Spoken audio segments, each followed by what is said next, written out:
The last men standing. Ladies and gentlemen, the Duterte Cayetano. The stage is yours. There is so much trouble in this country. There is absolutely no peace. It's very disorderly, and people do not have security. Drugs and criminality must stop. My God, I hate drugs. And I would do it even if it would, listen, cost me my life, my honor, and even my liberty.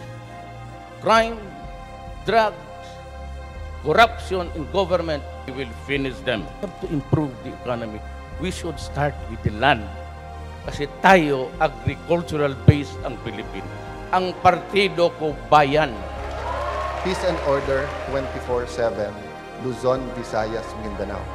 Peace and order because criminals have taken over.